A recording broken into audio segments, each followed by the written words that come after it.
नमस्कार good morning. आज August 11 तारिख रविवार। आज दिन भरी अनेक बड़ गुरुत्वपूर्ण खबर गुड़िक आसला। सुभद्रा योजना ठार आरंभ कर पाणीपाग पर्यंत अन्यपटे बांग्लादेश खबर को नहीं बड़ खबर रही किसी नुआ योजना आसी। तेज आसतु आज सकाळ आसिथिबा 25 टी बड़ खबर उपर नजर पकाइबा। प्रथम खबर, महिला मिलिबो सुभद्रा योजन 50,000 टंका। अगस्ट 15 तारिख में आसब सुभद्रा योजनार एसओपी। एने सूचना देइचंती उप मुख्यमंत्री प्रभाती परिडा। तेबे किए पाइब किए पाइबनी यार स्पष्ट चित्र आसिब। एने सूचना देइचंती उप मुख्यमंत्री। तेबे यार मोडालिटी कौन रहिबो, फॉर्म रे कौन लिखा जिवो ए बाबद जना पड़िबो। तेणु महिला माननकु भ्रमित न हेबाकु अपील करिसंती उप मुख्यमंत्री। सेप्टेम्बर 17 तारिख में सुभद्रा योजना राज्य रे लागू करा जिवो। राज्य रे बीजेपी सरकार निजर निर्वाचन प्रतिश्रुति पालन करिबो। आसंता सेप्टेम्बर 17 तारिख में राज्य रे सुभद्रा योजना कार्यकारी करने निमंते निष्पत्ति होईछि। परवर्ती खबर, 6 लेन हेबो भुवनेश्वर पुरी रास्ता। 6 लेन विशिष्ट रास्ता हेबो पुरी भुवनेश्वर रास्ता। भुवनेश्वर पुरी 316 जातीय राजपथ को 6 लेन करने को निष्पत्ति निया जाइछि। सेहीपरि बड़बिल चंडीखोल रास्ता मध्य 6 लेन विशिष्ट हेबो। 6 लेन रास्ता सहित उभय पार्श्व 2 सर्विस रोड मध्य रहिबो। एने संपर्कित प्रस्ताव को मंजूरी मिलिथिबा राज्यसभा रे जणा पड़िछि। तेबे राज्य पूर्त विभाग तरफ स्वतंत्र सचिव लक्ष्मीकांत पाढ़ी एने जातीय राजपथ प्राधिकरण भुवनेश्वर स्थित आंचलिक ऑफिस को चिठी लिखि अवगत कराइचंती। परवर्ती खबर, पांड्यान के विरुद्ध रे एफआईआर होई पारंती गिरफ। 2 मास पूर्व राज्यर सबुठारु पावरफुल व्यक्ति कह जाउथिबा वीके पांड्यान घर बाहरिले हेलिकॉप्टर रे जाउथिले। एमिति कि सरकारी चाकरी करिथिबा बेले बाहाघर भोजी खाइबाकू हेलिकॉप्टर नै जाउथिबार अभियोग होईछि। किंतु ए नै जे प्रश्न करुथिले स्वर को चापी दिया जाउथिला। सरकार बदलिबा परे एबे बीजेपी सरकार तांको विरुद्ध रे जांच प्रक्रिया आरंभ करिछि। एबे सक्रिय होइचंती सूचना अधिकारी कर्मी। नियम को उल्लंघन करी पांड्यान व्यक्तिगत काम रे हेलिकॉप्टर व्यवहार करुथिबा अभियोग रे तांको विरुद्ध रे एफआईआर होइछि। एहा सहित तांको विरुद्ध रे आईनगत कार्यानुष्ठान पई दाबी करा जाइछि। परवर्ती खबर, खूब शीघ्र हेबो मंत्रिमंडल संप्रसारण। मोहन सरकारंकर एबे 6 मंत्री पद खाली पड़िछि। तेबे 17 जिल्लारू कौनसी मंत्री होई नाहंती। तेणु विधानसभा अधिवेशन पर ए सब पद पूर्ण हेबो बोली कहा जाउछि। तेबे 6 मंत्री पद एबे खाली पड़िछि। विधानसभा अधिवेशन सरिबा परे मंत्रिमंडल संप्रसारण करि पारंती मुख्यमंत्री मोहन चरण माझी। परवर्ती खबर, ओडिशा कांग्रेस बाछि पारुनी मुखिया। ओडिशा रे एबे कमांड विहीन रही कांग्रेस। ओडिशार समस्त कमिटी को एआईसीसी भंग करिबा परे राज्य नेतृत्व किए नेबो एहाकु नै चर्चा चलिछि। अन्यपटे निर्वाचन पर दलीय कर्मी माने एक प्रकार ठप हो जाइचंती। 15 तारिख पूर्व पीसीसी सभापति नाम घोषणा हेबो बोली कहा जाउछि। 20 दिन हेलाणी पीसीसी भांगिबा परे दिल्ली रू आसुनी राज्य सभापति नाम, जहा फल दलीय कर्मी माने राज्य रे ठप हो गलेनी। परवर्ती खबर, आज ठारू राज्य रे वर्षार परिमाण कमिबो। ओडिशा रे एबे वर्षार परिमाण कमिबो। तेबे आज सुंदरगढ़, झारसुगुड़ा, कोरापुट, मालकानगिरी एवं केन्दुझर जिले में अल्प किछि स्थान रे प्रबल वर्षा होई पारे। अन्यपटे सतर्क सूचना जारी करा जाइछि। बालेश्वर, भद्रक, जाजपुर, केन्द्रापड़ा, जगतसिंहपुर, केन्दुझर, मयूरभंज, ढेंकानाल एवं कटक जिला पई ए सब जिला गुड़िक वज्रपात सहित घड़घड़ी वर्षा हेबो। भुवनेश्वर रे मध्य वज्रपात होई पारे। तेबे आसंता 14 तारिख रु पुणी राज्य रे वर्षा बढ़िबो। 15 एवं 16 तारिख रे उत्तर ओडिशार केतक स्थान रे गोटिए 2टी स्थान रे प्रबल वर्षार संभावना रही। परवर्ती खबर, 100 टंकार 3 किलो आलू सस्तारे मिलुची। आलू राजधानी भुवनेश्वर रे सस्तारे मिलुची आलू। पश्चिमबंग सरकार आलू न छाड़ुथिबारु राज्य रे एहाकु नै अप्रीतिकर परिस्थिति जारी रही। तेबे केउंठी आलू नाही तो केउंठारे चढ़ा दर रे बिक्री हेउची।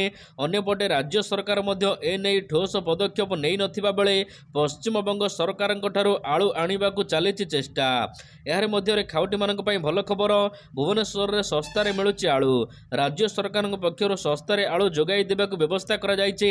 खाद्य जोगाण और खाउटी कल्याण विभाग पक्षर भुवनेश्वर रे कंट्रोल दुकान गुड़िकरे सस्तारे दिया जाउछि आलू 100 टंकार 3 किलो। परवर्ती खबर, ओडिशा रे थिबा बांग्लादेशी को चिन्हट करा जाई विदा करा जिवो। बांग्लादेशी अनुप्रवेश आशंका रे राज्य आईन मंत्री पृथ्वीराज हरिचंदन प्रतिक्रिया रखिचंती। से कहिचंती राज्य रे रहुथिबा बांग्लादेशी को चिन्हट करा जिवो। जदि केही बिना डॉक्यूमेंट रे रहुथिबे ତେବେ ସେମାନଙ୍କ ଉପରେ କାର୍ଯ୍ୟାନୁଷ୍ଠାନ ନିଆଯିବ। ବାଂଲାଦେଶରେ ଏକ ନୂତନ ସରକାର ଗଠନ ହୋଇଥିଲେ ମଧ୍ୟ ସେଠାରେ ହିଂସା ଜାରି ରହିଛି ଏବଂ ବାଂଲାଦେଶରେ ଅନେକ ଲୋକ ଏବେ ଭାରତ ଏବଂ ଓଡ଼ିଶା ମଧ୍ୟକୁ ପଶି ଆସୁଛନ୍ତି। ପରବର୍ତ୍ତୀ ଖବର, ଆଳୁ ଦରକୁ ନେଇ ସରକାରଙ୍କୁ ଟାର୍ଗେଟ କଲା ବିଜେଡି। ଏବେ ରାଜ୍ୟରେ ଆଳୁ ଆମଦାନୀକୁ ନେଇ ଦୁରାବସ୍ଥା ଜାରି ରହିଥିବା ବେଳେ ଯୋଗାଣ ମନ୍ତ୍ରୀଙ୍କ ବିଭିନ୍ନ ସମୟରେ ବିଭିନ୍ନ ମନ୍ତବ୍ୟ ଜନତାଙ୍କୁ ଅତିଷ୍ଠ କରିଛି। ଆଳୁ ସମସ୍ୟା ସମାଧାନ କରିବାକୁ ଏ ସରକାରଙ୍କର ସମର୍ଥ ନାହିଁ ବୋଲି ଟାର୍ଗେଟ କରି କହିଛନ୍ତି ବିଜେଡି ବିଧାୟିକା ପ୍ରମିଳା ମଲ୍ଲିକ। ସେ କହିଛନ୍ତି ବିଗତ କିଛି ଦିନ ଧରି ରାଜ୍ୟରେ ଆଳୁ ସମସ୍ୟା ଲାଗୁ ରହିଛି। ତେବେ ମନ୍ତ୍ରୀ ସବୁବେଳେ କହୁଛନ୍ତି ଖୁବ୍ ଶୀଘ୍ର ସମାଧାନ ହେବ।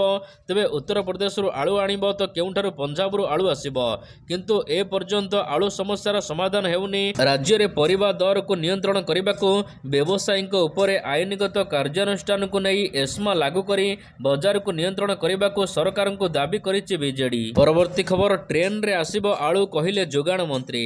ଆଳୁ ପ୍ରସଙ୍ଗକୁ ନେଇ ପଶ୍ଚିମବଙ୍ଗ ମୁଖ୍ୟମନ୍ତ୍ରୀଙ୍କ ଉପରେ ବର୍ଷିଲେ ଖାଦ୍ୟ ଯୋଗାଣ ଏବଂ ଖାଉଟି କଲ୍ୟାଣ ମନ୍ତ୍ରୀ କୃଷ୍ଣଚନ୍ଦ୍ର ପାତ୍ର। ରବିବାରଠାରୁ ନାଫେଡ୍ ମାଧ୍ୟମରେ ଆଳୁ ଓଡ଼ିଶାରେ ପହଞ୍ଚିବ। ସମସ୍ତ ଲୋକ ଏଣିକି 30 ଟଙ୍କାରେ ଆଳୁ କିଲୋ ପାଇପାରିବେ। ବ୍ୟବସାୟୀମାନେ ମହଜୁଦ ଷ୍ଟକରୁ ଆଳୁ ବିକ୍ରି କରିଛନ୍ତି। ଆଜି ସେ ରେଳ ମନ୍ତ୍ରୀଙ୍କ ସହିତ ଏ ବାବଦରେ ଆଲୋଚନା କରିଛନ୍ତି ବୋଲି କହିଛନ୍ତି। ଉତ୍ତରପ୍ରଦେଶରୁ ରେଳ ମାଧ୍ୟମରେ ପର୍ଯ୍ୟାପ୍ତ ଆଳୁ ଆସିବ। ଆଳୁକୁ ଆଉ ନେଇ କାହାର ମନମାନି ଚଳିବ ନାହିଁ। ଦିଦିଙ୍କର ମଧ୍ୟ ମନମାନି ଚଳିବ ନାହିଁ। ସେମାନେ ପଶ୍ଚିମବଙ୍ଗରେ ତାଙ୍କ ଆଳୁ ରଖିବେ। ଆମେ ୟୁପିରୁ ଏଣିକି ଆଳୁ ଓଡ଼ିଶାକୁ ଆଣିବୁ। ପ୍ରଥମ ପର୍ଯ୍ୟାୟରେ 300 ଟନ୍ ଆଳୁ ଓଡ଼ିଶାକୁ ଆସୁଛି। ପୁଣି ଦ୍ୱିତୀୟ ପର୍ଯ୍ୟାୟରେ ମଧ୍ୟ ଆଳୁ ଆସିବ। ଏବେ ବେପାରୀମାନେ ମଧ୍ୟ ନିଜ ମନମାନି କରିପାରିବେ ନାହିଁ। ସବୁ ସ୍ଥାନରେ ରେଡ୍ କରାଯିବ। ପରବର୍ତ୍ତୀ ଖବର, ଆଳୁ ଦୋକାନରେ ଚଢ଼ାଉ। ଭୁବନେଶ୍ୱରର ବିଭିନ୍ନ ଆଳୁ ଦୋକାନରେ ଚଢ଼ାଉ କରାଯାଇଛି। ଯୋଗାଣ ବିଭାଗ ଅଧିକାରୀମାନେ 1 ନମ୍ବର ମାର୍କେଟର ବିଭିନ୍ନ ଆଳୁ ଦୋକାନରେ ତଦାରଖ କରିଛନ୍ତି। ଆଳୁ କିଲୋ ପ୍ରତି 38 ଟଙ୍କାରେ ରଖିବାକୁ ତାଗିଦ କରାଯାଇଛି। ଏହି ରେଟ୍ ଠାରୁ ଅଧିକ ଦରରେ ଆଳୁ ବିକ୍ରି ହେଉଛି। ଅଧିକ ଦରରେ ଆଳୁ ବିକ୍ରି କରୁଥିବା ବ୍ୟବସାୟୀଙ୍କ ଉପରେ ତାଗିଦ କରାଯିବା ସହିତ ସେମାନଙ୍କ ଉପରେ କାର୍ଯ୍ୟାନୁଷ୍ଠାନ ଗ୍ରହଣ କରାଯିବ ବୋଲି ଯୋଗାଣ ବିଭାଗ ପକ୍ଷରୁ ପ୍ରତିକ୍ରିୟାରେ କୁହାଯାଇଛି। ପରବର୍ତ୍ତୀ ଖବର, ଠିକ୍ ସମୟରେ ଜଳକର ନଦେଲେ ହେବ କାର୍ଯ୍ୟାନୁଷ୍ଠାନ। ବନ୍ୟା ନିୟନ୍ତ୍ରଣ ଏବଂ ଚାଷୀଙ୍କ ପାଇଁ ଜଳସେଚନ ଉଦ୍ଦେଶ୍ୟରେ ନିର୍ମାଣ ହୋଇଥିବା ହୀରାକୁଦ ଜଳଭଣ୍ଡାରରୁ କାଳକ୍ରମେ ସହରାଞ୍ଚଳ ଲୋକମାନଙ୍କୁ ପାନୀୟ ଜଳ ଯୋଗାଇ ଦିଆଯାଉଛି। ସେହିପରି ଜଳଭଣ୍ଡାରରୁ ଏକାଧିକ କାରଖାନାକୁ ପାଣି ଯାଉଛି। ତେବେ ଅଭିଯୋଗ ହେଉଛି ଯେ ଅନେକ କାରଖାନା ଗୁଡ଼ିକ ଠିକ୍ ସମୟରେ ଜଳକର ଦେଉନାହାନ୍ତି। ଜଳକର ବକେୟା ରଖିଲେ କାର୍ଯ୍ୟାନୁଷ୍ଠାନ ଗ୍ରହଣ କରାଯିବ ବୋଲି ରାଜସ୍ୱ ମନ୍ତ୍ରୀ ସୁରେଶ ପୂଜାରୀ କହିଛନ୍ତି। ପରବର୍ତ୍ତୀ ଖବର, ଓଡ଼ିଶାରେ 6 ନୂଆ ରେଳ ପ୍ରକଳ୍ପକୁ ମିଳିଲା ଅନୁମୋଦନ। ରେଳ ଲାଇନ ବିକାଶ ପାଇଁ ଓଡ଼ିଶାକୁ 6ଟି ରେଳ ପ୍ରକଳ୍ପ ଦିଆଯାଇଥିବାରୁ ପ୍ରଧାନମନ୍ତ୍ରୀ ଏବଂ ରେଳମନ୍ତ୍ରୀଙ୍କୁ ଅଭିନନ୍ଦନ ଜଣାଇଛନ୍ତି ମୁଖ୍ୟମନ୍ତ୍ରୀ ମୋହନ ମାଝୀ। ଏହା ଓଡ଼ିଶାର ବିକାଶକୁ ଆଗେଇ ନେବ। କଳାହାଣ୍ଡି, ନବରଙ୍ଗପୁର, ମାଲକାନଗିରି, କେନ୍ଦୁଝର, ମୟୂରଭଞ୍ଜ ଆଦି ଅଞ୍ଚଳରେ ଲାଭବାନ ହେବେ ସମସ୍ତ ଲୋକେ। 15,000 କୋଟି ଟଙ୍କାର ପ୍ରକଳ୍ପ ଓଡ଼ିଶା ପରିବହନକୁ ନୂଆ ଦିଶା ଦେବ। ସେ କହିଛନ୍ତି ପ୍ରତି ଜିଲ୍ଲାକୁ କିପରି ରେଳ ସଂଯୋଗ କରାଯିବ, ରେଳ ଲାଇନ କିପରି ହେବ, ଏନେଇ ଆଲୋଚନା କରାଯାଇଛି। ଆଶା କରାଯାଉଛି ଖୁବ୍ ଶୀଘ୍ର ଏହା ପୂରଣ ହେବ। ପ୍ରକଳ୍ପ ଗୁଡ଼ିକ ଅନୁମୋଦନ ପାଇବା ପରେ ଜମି ଅଧିଗ୍ରହଣ ଏବଂ ଅନ୍ୟାନ୍ୟ ସମସ୍ୟା ପାଇଁ କାମ ବିଳମ୍ବ ହୁଏ, ତେବେ ମୁଁ ନିଜେ ଏହାର ତଦାରଖ କରିବି ବୋଲି ମୁଖ୍ୟମନ୍ତ୍ରୀ ମୋହନ ମାଝୀ କହିଛନ୍ତି। ପରବର୍ତ୍ତୀ ଖବର, ଏଥର ଜଗିବ ଏଆଇ କ୍ୟାମେରା। ଦେଶର ପ୍ରଥମ ଥର ପାଇଁ ମୟୂରଭଞ୍ଜ ସ୍ଥିତ ଅଭୟାରଣ୍ୟରେ ଲାଗିବ ଏଆଇ କ୍ୟାମେରା। ଜଙ୍ଗଲରେ ଶିକାର କରୁଥିବା ଶିକାରୀମାନଙ୍କୁ ମାଫିଆମାନଙ୍କୁ ଜବତ କରିବାକୁ ଏଆଇ କ୍ୟାମେରା ଲଗାଯିବ। ଶିମିଳିପାଳ ଜଙ୍ଗଲରେ କୌଣସି ବି ବେଆଇନ କାର୍ଯ୍ୟକୁ ରୋକିବାକୁ ଏହା ସାହାଯ୍ୟ କରିବ। ତେବେ ଏହି ଏଆଇ କ୍ୟାମେରା 360 ଡିଗ୍ରୀ ଗତି ସହିତ ଜଙ୍ଗଲର କୋଣ ଅନୁକୋଣ ଉପରେ ନଜର ରଖିପାରିବ ବୋଲି କୁହାଯାଇଛି। ସୂଚନା ଅନୁସାରେ ଶିମିଳିପାଳ ଜଙ୍ଗଲର ସୁରକ୍ଷା ପାଇଁ ଅତ୍ୟାଧୁନିକ ଏଆଇ କ୍ୟାମେରା ଲଗାଯିବ। ବ୍ୟାଘ୍ର ସଂରକ୍ଷଣ ଟିମ୍ ବା ଏସ୍ଟିଆର୍ ପକ୍ଷରୁ ଏଭଳି କିଛି ଅଭିନବ ପ୍ରୟାସ ଆରମ୍ଭ କରାଯାଇଛି। ଏନେଇ ଶିମିଳିପାଳ ଡେପୁଟି ଡାଇରେକ୍ଟର ସୂଚନା ଦେଇଛନ୍ତି। ପରବର୍ତ୍ତୀ ଖବର, ଶ୍ରୀମନ୍ଦିରରେ ନୀତି ବିଳମ୍ବ, ପ୍ରତିହାରୀ ସେବକଙ୍କୁ ନୋଟିସ୍। ଶ୍ରୀମନ୍ଦିର ଦ୍ୱାରଫିଟାରେ ବିଳମ୍ବ ହେତୁ ପ୍ରତିହାରୀ ସେବକଙ୍କୁ ନୋଟିସ୍ ଜାରି ହୋଇଛି। ନୀତି ବିଶୃଙ୍ଖଳା ଅଭିଯୋଗରେ ଶ୍ରୀମନ୍ଦିର ପ୍ରଶାସନ ପକ୍ଷରୁ ଏହି ନୋଟିସ୍ ଜାରି କରାଯାଇଥିବା ସୂଚନା ମିଳିଛି। ବଡ଼ଦ୍ୱାର ପ୍ରତିହାରୀ ସେବାୟତ ଶିବଶଙ୍କର ମହାପାତ୍ରଙ୍କୁ ଏନେଇ କାରଣ ଦର୍ଶାଅ ନୋଟିସ୍ ଜାରି କରିଛି ଶ୍ରୀମନ୍ଦିର ପ୍ରଶାସନ। ଗତକାଲି ଶ୍ରୀମନ୍ଦିର ଦ୍ୱାରଫିଟାରେ 35 ମିନିଟ୍ ପର୍ଯ୍ୟନ୍ତ ବିଳମ୍ବ ହୋଇଥିଲା। କେଉଁ କାରଣରୁ ଦ୍ୱାରଫିଟା ବିଳମ୍ବ ହେଲା, ଏହା ପଛରେ କ'ଣ କାରଣ ଅଛି, ଏହାର ଜବାବ ଦେବାକୁ ଶ୍ରୀମନ୍ଦିର ପ୍ରଶାସନ କହିଛି। ପରବର୍ତ୍ତୀ ଖବର, ହୀରାକୁଦରେ ବନ୍ଦ ହେଲା ଆଉ 4 ଗେଟ୍। ହୀରାକୁଦ ଡ୍ୟାମ୍ରେ ଆଉ 4ଟି ଗେଟ୍ ବନ୍ଦ କରାଯାଇଛି। ବର୍ତ୍ତମାନ ହୀରାକୁଦ ଜଳଭଣ୍ଡାରରେ 10ଟି ଗେଟ୍ ଦେଇ ବନ୍ୟା ଜଳ ନିଷ୍କାସନ ଜାରି ରହିଛି। ତେବେ ଗତକାଲି ସକାଳେ ଏହି 4ଟି ଗେଟ୍ ବନ୍ଦ କରାଯାଇଛି।